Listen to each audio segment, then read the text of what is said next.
हाँ, नमस्कार साथियों। आज की इस महत्वपूर्ण चर्चा के अंदर आज हम 14 सितंबर, जो कि हमारे देश के अंदर हिंदी दिवस के रूप में मनाया जाता है, तो आज की चर्चा के अंदर हम हिंदी दिवस के ऊपर अपनी वार्तालाप या चर्चा करने वाले हैं। हालांकि आज के ही दिन हमारे देश के अंदर तमाम एजुकेशन इंस्टीट्यूशंस के अंदर, यूनिवर्सिटीज़ के अंदर या अलग अलग डिपार्टमेंट के अंदर या बाकी बहुत सारे एनजीओज के द्वारा भी हिंदी दिवस के ऊपर या हिंदी पखवाड़ा के नाम से या हिंदी को भारत के अंदर किस तरह से और अधिक विकसित किया जाए या लोगों की इसे किस तरह से लोकप्रिय भाषा या आम बोलचाल की भाषा बनाया जाए, इसके ऊपर विचार मंथन या इसके ऊपर कार्यशालाएं या सेमिनार्स आज के दिन इसके ऊपर करवाए जा रहे हैं। हिंदी हमारी राजभाषा है, ये हम सभी जानते हैं। और हिंदी की हमारे देश के अंदर क्या स्थिति है और इसके बारे में आज की चर्चा के अंदर हम वार्तालाप करेंगे। और हिंदी का जो हमारे संविधान का जो भाग 17 के अंदर और कॉन्स्टिट्यूशन का जो शेड्यूल है, अनुसूची 8वीं अनुसूची के अंदर आज के समय के अंदर 22 भाषाओं को संवैधानिक दर्जा दिया गया है, जिसमें जो हिंदी है उसको राजभाषा का दर्जा और उसकी जो लिपि देवनागरी को क्या है, राजभाषा का दर्जा दिया गया है। दरअसल जो हिंदी है या जो भाषाएं हैं, भाषाओं का जो काम है, भाषा जो सिर्फ जो हिंदी हमारी, ये सिर्फ आत्मा की भाषा नहीं है, बल्कि भाषाओं के बाकी भी बहुत सारे कार्य होते हैं। और जो हिंदी भाषा है ये हमारी मातृभाषा है। और मातृभाषा का मतलब ये कि हमारी माँ के समान भाषा है। और जब माँ के समान की बात आए तो माँ के समान के संबंध में समझौते नहीं किए जा सकते। परंतु जब मैं ये कह रहा हूँ कि ये हमारी मातृभाषा और माँ के संबंध में कोई समझौता नहीं किया जाता, तो इसका मतलब ये भी नहीं है कि देश दुनिया के अंदर जो बाकी तरह की जो भाषाएं उनसे हमने नफरत करना सीखना है या उन भाषाओं को हमने सम्मान नहीं देना है या अपनी भाषा को ही प्रमुखता के आधार पे लेना है। ऐसा बिल्कुल भी नहीं है। इसका सिर्फ ये मतलब है कि हमारी जो अपनी मातृभाषा है, जो हमारी हिंदी भाषा है, उस भाषा को बोलने के अंदर, सीखने के अंदर हमारे अंदर क्या है, आत्मसम्मान होना चाहिए। हम शर्मिंदगी महसूस ना करें जब हम हिंदी भाषा बोलते हो या हिंदी हम सीखते हो। यदि भारत की बात करें तो भारत के अंदर तो हिंदी बोलने वालों का जो एक बहुत बड़ा जो अनुपात है वो हिंदी भाषाओं का है। यदि लोकतांत्रिक तरीके से भी हम देखें, क्योंकि लोकतंत्र के अंदर जिन लोगों का बहुमत अधिक रहता है उन देशों का मतलब उनका दबदबा या लोकतांत्रिक प्रक्रिया के अंदर क्या है, उसका वर्चस्व रहता है। यदि हम इस आधार पर भी देखें तो भारत के अंदर जो हिंदी बोलने वालों की जो बात है वो बहुत अधिक है। यदि हम हिंदी बोलने वालों की बात करें या हिंदी प्रदेशों की बात करें तो हमारी सबसे बड़ी कमी ये रहती है कि हम भावनात्मक इमोशनल रूप से बहुत अधिक रहते हैं। परंतु आज के समय में हमें भावनात्मक या इमोशनल रूप से बात करने से सिर्फ काम नहीं चलेगा, बल्कि हमें इससे कहीं अधिक करना होगा। आज से 20-30 सालों के अंदर एक महत्वपूर्ण बुक रही है जिस बुक का नाम था सेपियंस, जिस बुक के अंदर ये इस बात का जिक्र किया कि इस धरती का एवोल्यूशन किस तरह से हुआ। जैसे आज से तकरीबन 1400 करोड़ साल पहले की जो ये पृथ्वी की बनने की जो प्रक्रिया है ये शुरू हुई थी, या 450 करोड़ साल पहले की जीवन का अस्तित्व आया, और उसके तकरीबन 300 लाख साल पहले होमो आया, होमो नाम का, फिर होमो सेपियंस आया। उसके बहुत सारे परिवार थे, उन परिवारों में से भी हम भी रहे, और उसमें लगातार एक लंबे समय तक एक संघर्ष चलता रहा, उतार चढ़ाव आते रहे। और होमो सेपियंस जो कि सबसे कमज़ोर प्रजाति था वह सरवाइव कर गया, और बाकी बहुत सारे जो परिवार थे या जातियाँ थी, जीव जातियाँ थी, वह उस हिसाब से सरवाइव नहीं कर पाए। उसका मुख्य कारण ये रहा कि होमोसेपियंस के पास अपनी क्या एक भाषा थी। बाकी आज के समय के अंदर भी यदि मनुष्य की तो अपनी एक भाषा है, अपनी भाषा के माध्यम से हुए अपने विचारों को बोलता है, दूसरों के विचारों को समझता है। परंतु यदि दूसरे जीव जंतुओं की हमें बात करनी, जैसे बंदरों की अपनी भाषा है, शेर की अपनी भाषाएं हैं, आपकी तोते की अपनी भाषा है। इन जो जीव जंतुओं की जो भाषाएं हैं, इनकी जो एक ध्वनि होती है, एक ध्वनि में ही अपने आप में एक वाक्य होता है। जैसे एक रिसर्च इस बात पे किया गया कि जो जंगल के अंदर जो बंदरों की जो आम बोल चाल की जो भाषा है, एक ध्वनि के अंदर एक बारी बंदर ये आवाज़ करता है और उसका संकेत ये रहता कि शेर आ गया है। और जैसे ही वो उस ध्वनि को करता है, सारे के सारे जो बंदर वो पेड़ पे चढ़ जाते हैं। उसके अगले 10-15 मिनट के बाद जब शेर वहाँ से चले जाता है, फिर से बंदर एक ध्वनि करता है, एक आवाज़ निकालता है, जिसका मतलब एक वाक्य ये रहता है कि अब कोई खतरा नहीं है और शेर यहाँ से चला गया। और उसके बाद क्या है, सारे के सारे बंदर नीचे ज़मीन पे आ जाता है। इसके ऊपर रिसर्च किया गया और ये पाया गया कि वही बंदरों की जो साउंड है, उनकी आवाज़ है, एक टेप रिकॉर्डर के अंदर उसको रिकॉर्ड किया गया और उसको एक्सपेरिमेंट किया गया। उसको जंगल के अंदर जहाँ पे बंदरों का झुंड था, वहाँ पे उस साउंड को, उस आवाज़ को प्ले किया गया, उसको चलाया गया।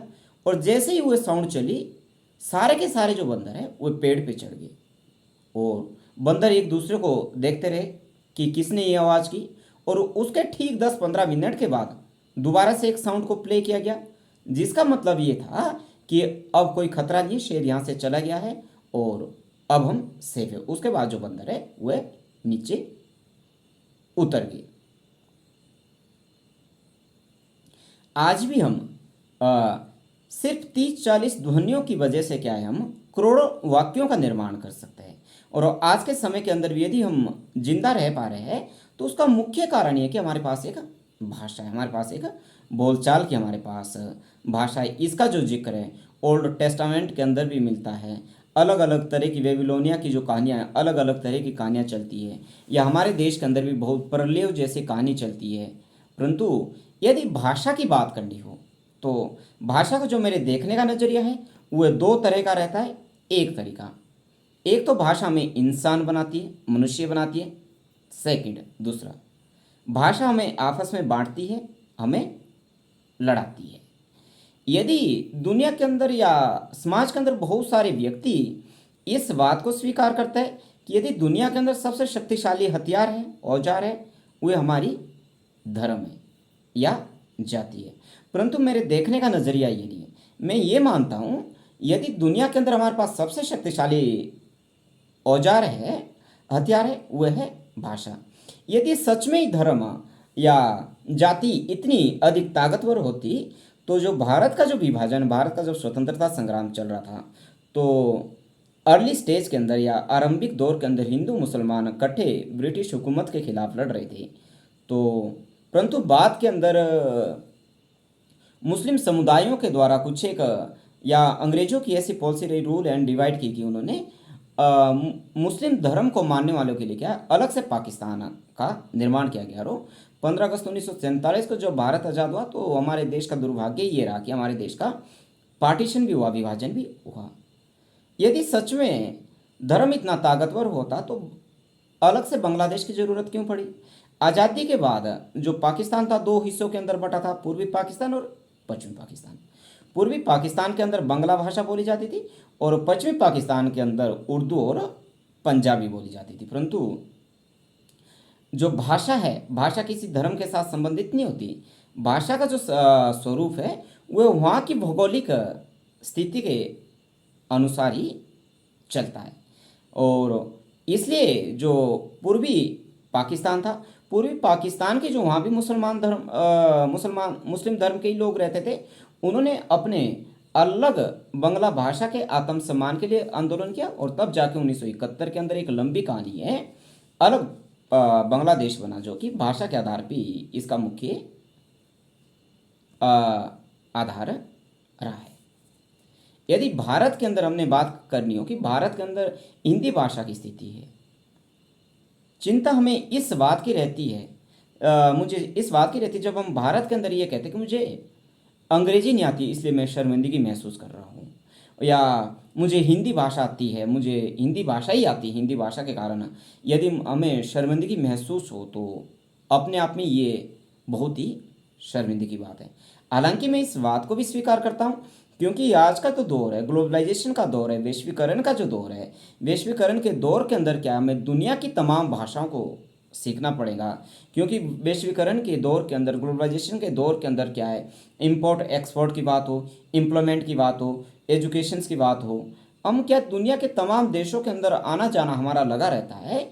इसलिए मैं ये भी नहीं कहता कि सिर्फ हमने अपनी अपनी मातृभाषा में ही चिपके रहना है, एक कंजर्वेटिव थॉट के साथ। हमने अपनी मातृभाषाओं का सम्मान करना है, और अपनी मातृभाषा के साथ साथ क्या है, हमें उन भाषाओं का भी सम्मान करना है, या उन भाषाओं को भी सीखना है जिन भाषाओं के जरिए हमारा व्यापार की दुनिया में हम आगे बढ़ सके, रोजगार की दुनिया के अंदर हम आगे बढ़े। यदि हमने कोई स्टार्टअप करना है, उसकी दुनिया के अंदर हम आगे बढ़ पाए। ठीक है। परंतु जो हिंदी भाषा है, हिंदी भाषा हमारी बहुत समझदार भाषा है, बहुत ताकतवर भाषा है।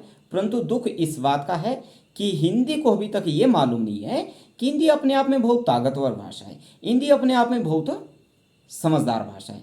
आज की दुनिया के अंदर वैज्ञानिक रूप से भी ये साबित हो चुका है कि साइंस की दुनिया के अंदर या तकनीकी दुनिया के अंदर भी जो हिंदी भाषा बहुत सहज है, बहुत सरल रूप से उसका प्रयोग किया जा सकता है। यदि मुझसे ये कोई पूछे कि हिंदी का भविष्य क्या होगा, अब हिंदी का भविष्य क्या होगा, इसका एक उत्तर नहीं हो सकता। उसके अलग अलग वर्जन या अलग अलग पार्ट के अंदर इसका उत्तर दिया जा सकता है। रोजगार के अवसर के अंदर हिंदी का क्या भविष्य रहेगा, या अनुसंधान के रूप में हिंदी का क्या भविष्य रहेगा, समाज के अंदर हिंदी का क्या भविष्य रहेगा। मैं फैक्ट के आधार पे बात कर रहा हूँ, तथ्यों के आधार पे बात कर रहा हूँ। 1991 के अंदर नहीं, 1991 की जो जनगणना थी, 1991 की जनगणना के आधार पे प्रथम भाषा बोलने वालों की जो जनसंख्या है, मतलब हिंदी भाषा बोलने वालों की जो जनसंख्या थी हमारे देश के अंदर 39% थी। और उसके बाद 2001 के अंदर हमारे देश के अंदर सेंसस होता है, 2001 के सेंसस के अनुसार हमारे देश के अंदर हिंदी भाषा बोलने वालों की जो संख्या है 41% होगी।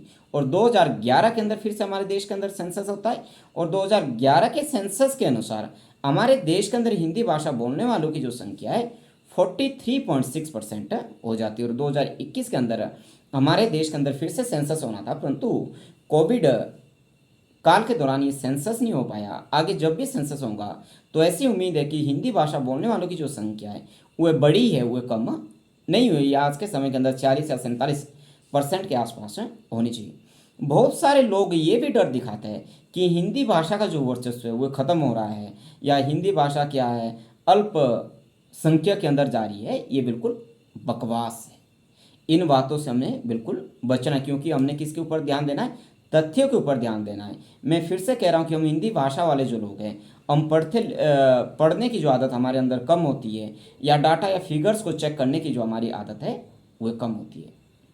भारत के अंदर यदि भाषाई सर्वेक्षण की बात करें तो भारत के अंदर भाषाई सर्वेक्षणों के अंदर क्या है, 31 भाषाओं को सिर्फ शामिल किया जाता है। यदि मैं दुनिया की डाटा आपके सामने रखूं तो दुनिया का जो भाषाई सर्वेक्षण है उसके अंदर क्या है, 7,115 भाषाओं को क्या है शामिल किया जाता है। 7,115 भाषाओं के अंदर क्या है, 150 भाषाएं तो ऐसी है जिन भाषाओं को बोलने वाले लोगों की जो संख्या है वह 10 से कम है। मतलब 150 भाषाएं ऐसी है 7,115 में से जिन भाषा के बोलने वाले लोगों की जो संख्या 10 लोगों से भी कम है। मतलब 4 लोग बोलते हैं, 5 लाख लोग बोलते हैं, 6 लोग बोलते हैं, ऐसे 10 लोगों से कम है। उसमें 5,500 से लेकर 6,000 भाषाओं के तक स्थिति ये है कि उन भाषाओं के बोलने वालों की जो जनसंख्या लगभग 1 लाख के बीच है। और यदि हिंदी भाषा की मैं बात, तो हिंदी भाषा का यदि पूरी दुनिया की जनसंख्या का अनुपात निकालना हो तो पूरी दुनिया की जनसंख्या के अनुपात के अंदर क्या है, हिंदी भाषा बोलने वालों की जो संख्या है वो लगभग 8% है। हमसे ऊपर सिर्फ अंग्रेजी और मडारनी है जिनकी जो अनुपात है लगभग 16% के आसपास है। तो अब सोच के देखिए, जो लोग ये बात बोलते हैं कि आज के दिन 14 सितंबर के दिन की हिंदी क्या बहुत खतरे में है, या हिंदी का अल्पसंख्यकों की भाषा के अंदर तब्दील हो जाएंगी, ये बिल्कुल अपने आप में बकवास है। आप सोच के देखिए, हिंदी भाषा को किसी से कोई खतरा नहीं है। हाँ, इस बात को मानना पड़ेगा। यदि मैं व्यापार की, वाणिज्य की दुनिया के अंदर बात करूं, क्योंकि जैसे मैंने इससे पहले चर्चा की थी कि आज का जो दौर है वो ग्लोबलाइजेशन का दौर है, वैश्वीकरण का दौर है। जैसे मैं भी आज अपना वक्त ये यूट्यूब चैनल के माध्यम से आपके सामने दे रहा हूँ, तो मेरे बहुत से शब्द है जो हिंदी भाषा में नहीं बल्कि अंग्रेजी भाषा के अंदर है। इसमें कोई कुरेज भी नहीं होना चाहिए। ऐसी भाषा है जो, जिन भाषाओं को अंग्रेजी से हमें सीखना चाहिए वो बिल्कुल लेना चाहिए। और मैंने जैसे कहा कि अंग्रेजी, हिंदी भाषा मुझे आती है, हिंदी मेरी मातृभाषा है, इससे हमें कोई शर्मिंदगी महसूस नहीं होनी चाहिए। यदि व्यापार और रोजगार की बात करें तो मैं इस बात को स्वीकार करता हूँ कि व्यापार और रोजगार के मामले में हिंदी की जो स्थिति है बिल्कुल थोड़ी कमज़ोर है। और ख़ास करके हमारे देश के अंदर हिंदी भाषा की जो स्थिति है व्यापार या रोजगार के मामले में, तो दुनिया के अंदर किसी भी कोने के अंदर चले जाएं आप, ऐसी मातृभाषा की जो स्थितिगत हमारे देश के अंदर है, दुनिया के अंदर ऐसी बुरी स्थिति के अंदर वहाँ की मातृभाषा कोई भी नहीं होगी। मेरा एक फ्रेंड रशिया के अंदर डॉक्टर की पढ़ाई कर रहा है, मेडिकल साइंस की पढ़ाई कर रहा है, तो मेरी उससे कई बार वार्तालाप होती है और मैं उनसे पूछता हूँ कि रशिया के अंदर मेडिकल साइंस को कैसे पढ़ाया जाता है और अंग्रेजी माध्यम के अंदर पढ़ाया जाता है। तो उसने कहा कि नहीं। तो मैंने कहा जब अंग्रेजी मीडियम के अंदर नहीं पढ़ाया जाता तो फिर कैसे पढ़ाया जाता है? वो बोलता कि रशियन लैंग्वेज के अंदर पढ़ाया जाता है। फिर मैंने कहा यदि रशिया के अंदर मेडिकल साइंस को रशियन लैंग्वेज के अंदर पढ़ाया जाता है तो आपको तो रशियन लैंग्वेज आती नहीं, फिर आप कैसे काम चलाते हैं? फिर उसने मुझे कहा कि रशिया के अंदर एक नियम है कि जब यहाँ पे एडमिशन होता है तो उसके 1 साल के अंदर अंदर हमें क्या है, रशियन लैंग्वेज को सीखना होता है, और अगले 4 साल तक क्या है, मेडिकल साइंस की जो पढ़ाई है वो रशियन लैंग्वेज के अंदर ही करनी होती है। तो भारत के अंदर ऐसा क्यों नहीं हो सकता? दुनिया के बहुत सारे देशों के अंदर ऐसा होता है। और दुनिया की ये स्थापित रिसर्च है, मैं रिसर्च के ऊपर बात कर रहा हूँ, यूनेस्को इस बात के पीछे बार बार पागल पड़ा है कि जो छोटा बच्चा है जितनी जल्दी वो अपनी मातृभाषा में सीख सकता है, दुनिया की किसी भी भाषा में वो इतनी जल्दी नहीं सीख सकता है। यदि आपकी हमारी मेडिकल साइंस की पढ़ाई हो, इंजीनियरिंग की पढ़ाई हो या मैनेजमेंट की पढ़ाई हो, वो भी स्थानीय भाषाओं के अंदर हो जाए। हिंदी में क्यों, तमिल में भी होनी चाहिए, तेलुगु में भी होनी चाहिए, मलयालम में भी होनी चाहिए, और आपका बाकी गुजराती में भी होनी चाहिए, बाकी भाषाओं में भी होनी चाहिए। मतलब जो भाषाओं का जो स्वरूप है, भाषाओं का जो स्वरूप है ना तो किसी धर्म के आधार पर जोड़ा जा सकता है, ना किसी जाति के आधार पर जोड़ा जा सकता है। भाषा का जो स्वरूप होता है वो उस क्षेत्र से संबंधित रहता है। परंतु केंद्र सरकार की मैं इस बात के लिए दाद देता हूँ कि जो केंद्र की जो सरकार है भाषा के स्तर में बहुत अच्छा कार्य कर रही है। और हमारे देश का मध्य प्रदेश पहला ऐसे राज्य बना जिस राज्य के अंदर जो मेडिकल साइंस की जो पढ़ाई है हिंदी माध्यम के अंदर शुरू हो गई, और धीरे धीरे जो बुक्स का जो पब्लिकेशंस था वो भी हिंदी माध्यम के अंदर ही शुरू हो गया। उसके बाद उत्तराखंड है, बाकी भी 1-2 स्टेट ने मेडिकल साइंस की जो पढ़ाई वो भी हिंदी माध्यम के अंदर ही शुरू कर ली थी। इसका मतलब ये है कि जो यूनेस्को भी या दुनिया का स्थापित सत्य है कि जो बच्चा है वो बहुत जल्दी अपनी भाषा के अंदर, मातृभाषा के अंदर सीख सकता है। यदि मेडिकल साइंस के अंदर, मैनेजमेंट के अंदर, इंजीनियरिंग के अंदर यदि बहुत से शब्द हमें जो अंग्रेजी भाषा के हैं और काफ़ी लंबे समय से प्रचलन के अंदर है, तो हमें उन शब्दों को वैसे के वैसे हिंदी के अंदर ले लेने चाहिए, उसमें कोई दिक्कत नहीं होनी चाहिए हम सभी को। यदि अंग्रेजी भाषा के ऐसे शब्द जिन शब्दों के बिना हमारा काम नहीं चलता तो हमें वैसे के वैसे उन शब्दों को ले लेने चाहिए, उसमें कोई दिक्कत नहीं होनी चाहिए। सेकंड, यदि हम आज भी बात करें व्यापार और रोजगार के अंदर क्या है, एक आज के समय के अंदर की अंग्रेजी भाषा का डोमिनेंस है, उसका वर्चस्व है। उसका बहुत बड़ा कारण ये भी है कि हम लंबे समय तक अंग्रेज़ों की कॉलोनी रहे, उनकी जो राजकीय भाषा रही या उनकी बोलचाल की जो भाषा है वो अंग्रेजी रही। और हालांकि 1991 के अंदर तो हम भी ग्लोबलाइजेशन की तरफ बहुत तेज़ी से आगे बढ़ रहे हैं। ग्लोबलाइजेशन के दौर के अंदर हमें एक इंटरनेशनल लैंग्वेज का जो होना बहुत महत्वपूर्ण है, और एक समान भाषा हो, ऐसी भाषा जो सभी लोगों को समझ में आए, वो क्या बहुत महत्वपूर्ण है। और इस बात का जो हम्म, हम्म, खास करके जो ध्यान है, जब हमारा स्वतंत्रता संग्राम चल रहा था, स्वतंत्रता संग्राम के दौरान भी हमारे देश के अंदर क्या कि बहुत अधिक जो लोग हैं वो पढ़े लिखे व्यक्ति नहीं थे। और जब स्वतंत्रता संग्राम चल रहा था, उस समय भी इस बात को महसूस किया गया, यदि अंग्रेजी भाषा बोलने वालों के आधार पर स्वतंत्रता संग्राम चलाया जाएगा, तो वे केवल और केवल सिर्फ वकीलों तक ही सीमित रहेगा। यदि स्वतंत्रता संग्राम को जन आंदोलन बनाना है, लोगों का आंदोलन बनाना है, तो इसके लिए महत्वपूर्ण है कि हमें भाषा भी ऐसी चुननी होगी जो कि लोगों की भाषा हो, आम बोलचाल की भाषा हो, जिसके अंदर क्या है, लोग आसानी से समझ सके, आसानी से बोल सके। तो ऐसी भाषा को क्या है, महात्मा गांधी के द्वारा लोगों की भाषाओं की या जनसंपर्क की भाषा के माध्यम से स्वतंत्रता संग्राम को भी आगे बढ़ाया गया। परंतु रोजगार के मामले में, व्यवसाय के मामले में क्या है, आज के समय के अंदर भी क्या है, भाषा की क्या है, वर्चस्व नहीं बल्कि एक तानाशाही है। जैसे मेडिकल साइंस की हम बात कर रहे हैं, मेडिकल साइंस की जो पढ़ाई है, क्यों अंग्रेजी भाषा में हो सकती है, हिंदी भाषा के अंदर भी हो सकती है। अब एक डॉक्टर है, अब एमबीबीएस आपका मेडिकल साइंस की पढ़ाई करने के बाद उसने करना क्या है, उसने व्यक्ति का इलाज करना है। और आज के समय के अंदर हकीकत ये है कि जब हम डॉक्टर के पास जाते हैं, वो दो चार लाइनें अंग्रेजी की बोल देता है और हम उससे बहुत ज्ञानी समझ लेते हैं, और दरअसल के अंदर क्या है, मृत्यु तक भी हमें ये पता नहीं चलता कि मेरी बीमारी क्या है। सही मायने के अंदर हम अपनी बीमारी को समझ ही नहीं सकते।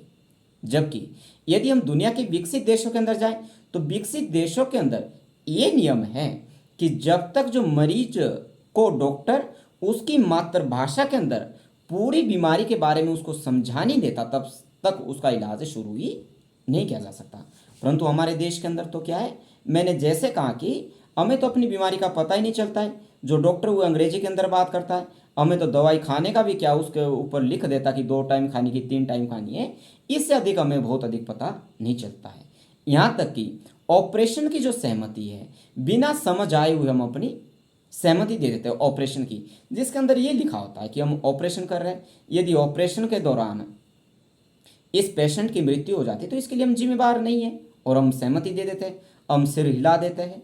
वो जिसका बहुत बड़ा कारण ये है कि जो डॉक्टरों की भाषा तो आम बोलचाल की भाषा होनी चाहिए, समाज की भाषा होनी चाहिए, क्योंकि उसने समाज के साथ इंटरेक्शन करना है ना, उसने समाज के साथ अपने आप को सामंजस्य स्थापित करना है। तो जब उसने समाज के अंदर रहना है, तो जो डॉक्टर की जो भाषा है वो क्यों ना आम बोलचाल की भाषा हो, समाज की भाषा हो, जिस भाषा को बहुत अधिक लोग समझते हो। मैं सिर्फ हिंदी की बात नहीं कर रहा हूँ। आपका केरल के अंदर क्या है,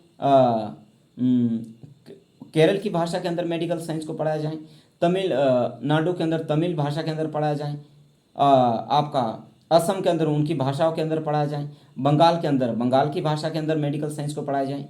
और जहाँ भी हमें कोई ऐसी दिक्कत हो कि अंग्रेजी भाषा के ऐसे शब्द जो स्टेटस को के अंदर हमें लेने पड़े, तो हमें ले लेने चाहिए, उसमें कोई दिक्कत नहीं है। यही हालात हमारे देश के अंदर जुडिशरी का भी है। हमारे देश के अंदर जो अंग्रेजी बोलने वालों की जो संख्या है 0.02%, यानी आज के समय के अंदर अंग्रेजी बोलने वालों की जो जनसंख्या है हमारे देश के अंदर, वह 2,70,000 के आसपास है। और 2,70,000 के जनसंख्या के अंदर 140 करोड़ में से हमारे देश का जो सर्वोच्च न्यायालय है, सर्वोच्च न्यायालय के सारे निर्णय अंग्रेजी के अंदर ही क्यों आते हैं। जुडिशरी की स्थिति तो ये है, यदि हमारा केस जुडिशरी के पास चले जाता है, हाई कोर्ट सुप्रीम कोर्ट के पास चले जाता है, तो जिसका केस वहाँ पे गया होता है उसको तो पता ही नहीं चलता कि वार्तालाप क्या हो रही है। दो व्यक्तियों के बीच वार्तालाप होता है जो हम समझ नहीं पाते हैं, जो कि उनकी जो भाषा है अंग्रेजी भाषा है। अंग्रेजी भाषा आम बोलचाल की भाषा नहीं है, और फैसला हो जाता है अंग्रेजी भाषा के अंदर।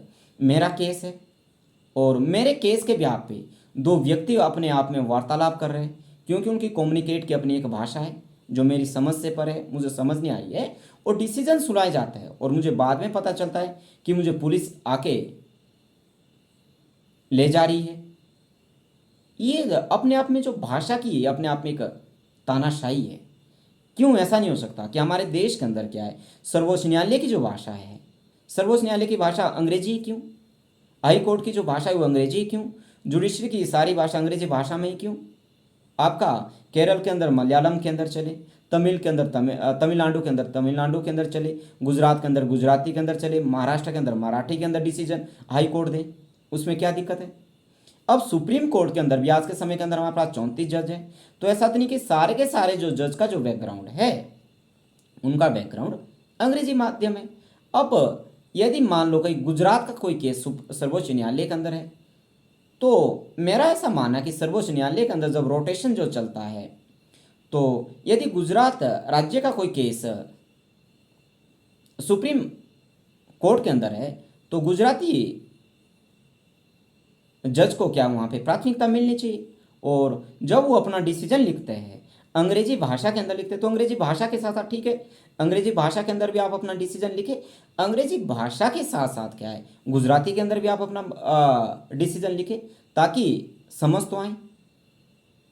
इस तरह का जो चेंज है, एक रेवोल्यूशन जो लाने की जो हमें ज़रूरत है, और एक क्षेत्र के अंदर रहती है। ये जो भाषा का जो मसला है अपने आप में एक एलिट क्लास का भी मसला है, क्योंकि जो अंग्रेजी बोलता है उसको एक बहुत पढ़ा लिखा समझा जाता है, एक अच्छे घर से समझा जाता है, और जिसको अंग्रेजी नहीं आती है उसको एक तुच्छ किस्म का व्यक्ति माना जाता है। अब आज की बात हम करें, 14 सितंबर की बात करें, तो 14 सितंबर को और 1949 को संविधान सभा के अंदर ये सहमति बनी कि हिंदी को राजभाषा का दर्जा मिलना चाहिए। हालांकि संविधान सभा के अंदर जिसके ऊपर सबसे ज़्यादा डिबेट हुआ था वह राजभाषा वाला ही मामला था। संविधान सभा के अंदर सबसे अधिक, मैं बोल रहा हूँ, डिबेट विवाद हुआ था तो भाषा के ऊपर ही हुआ था। इतना विवाद किसी चैप्टर के ऊपर नहीं हुआ जितना कि भाषा के ऊपर हुआ। और ये जो डिबेट है ये 12 सितंबर से शुरू होता है लगभग शाम के 4:30 बजे तक, और 2.5 दिन तक चलता है। और 14 सितंबर के शाम 6 बजे के आसपास क्या है, संविधान सभा के अंदर ये सहमति बनती है कि हिंदी को क्या राजभाषा बनाया जाए और इसकी जो लिपि है देवनागरी को बनाया जाए। और ये जो डिबेट है ये कॉन्स्टिट्यूशन का जो वॉल्यूम है, कॉन्स्टिट्यूशन का वॉल्यूम 9 है, और ये जो डिबेट है लगभग 180 पेज का है। छोटा डिबेट नहीं है, 180 पेज का है। आज के समय के अंदर मैं फिर से कह रहा हूँ कि हम क्या है, अफवाहों पे ज़्यादा ध्यान देते हैं, परंतु हमें अफवाहों पे नहीं बल्कि तथ्यों पे ध्यान देना है।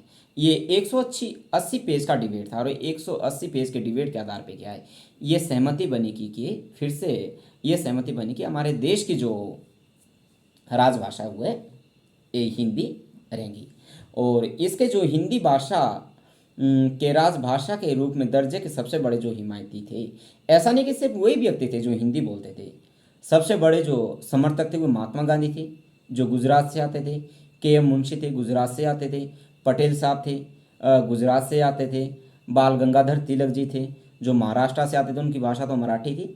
ऐसा नहीं है। और आज के समय के अंदर भी क्या है, ऐसा बिल्कुल नहीं है कि हिंदी भाषा का जो सम्मान है सिर्फ वही लोग करते जो कि हिंदी बोलते। बहुत सारे ऐसे व्यक्ति भी है, क्योंकि ये तो लोकतंत्र का एक सामान्य सिद्धांत है कि जो जिनकी जो जनसंख्या है वह अधिक होती है वह सत्ता के अंदर होता है, और जिसकी संख्या कम रहती है वह विपक्ष के अंदर रहता है। तो यदि हिंदी बोलने वालों की संख्या की बात करें तो हमारे देश के अंदर 54% के आसपास का हिंदी बोलने वाले लोगों की संख्या रहती है।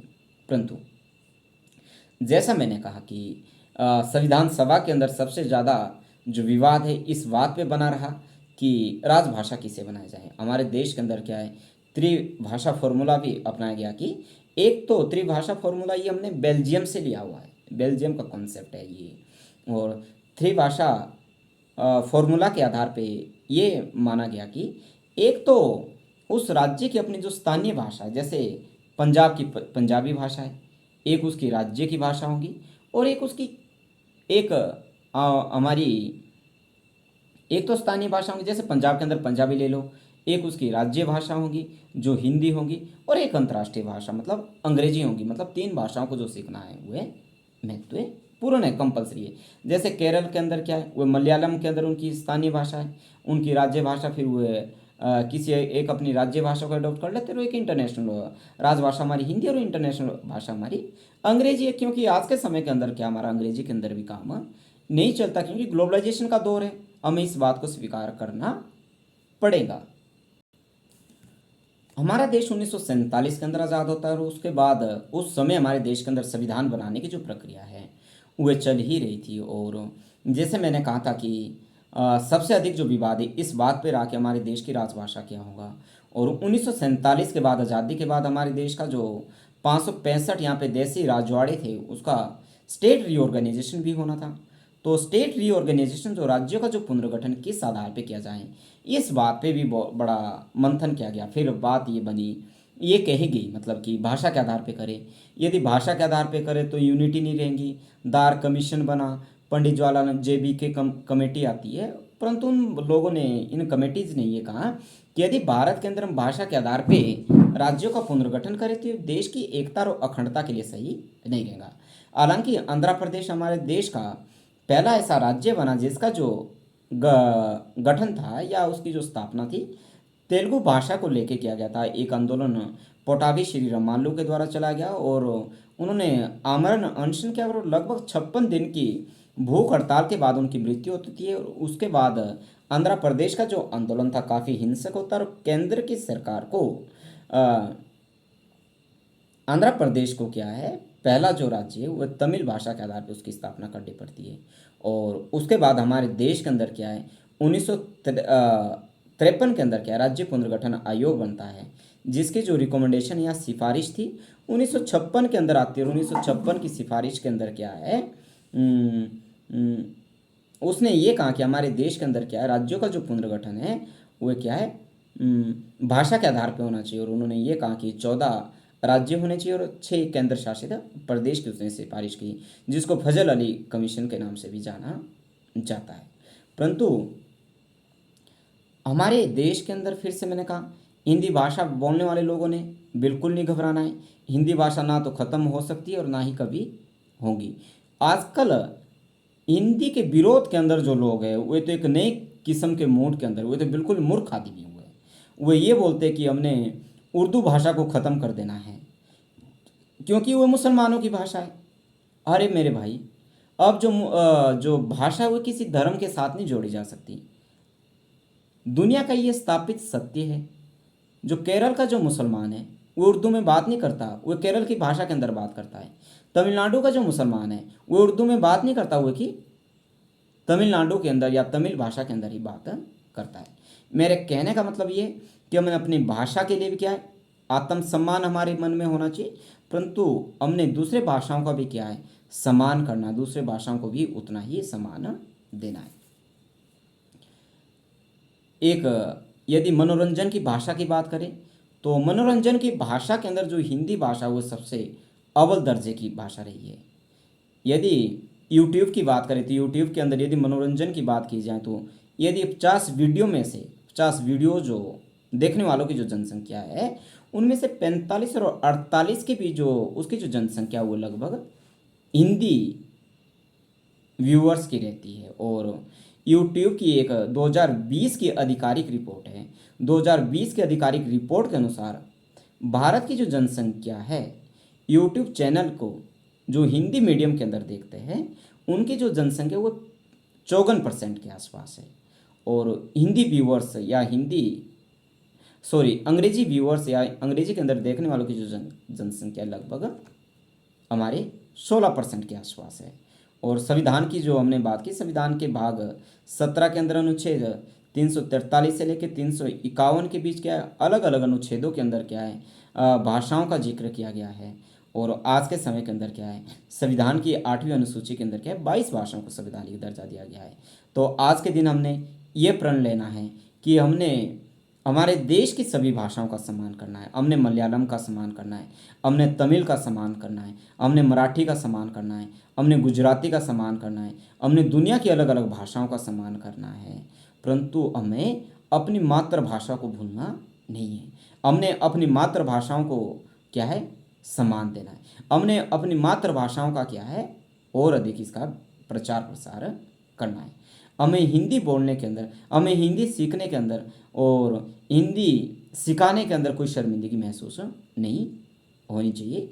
तो आज के इस वार्तालाप के अंदर इतना ही। तो ऐसी उम्मीद है कि ये जो चर्चा है शायद आपके लिए फ्रूटफुल जरूर रहेंगी। Thank you so much.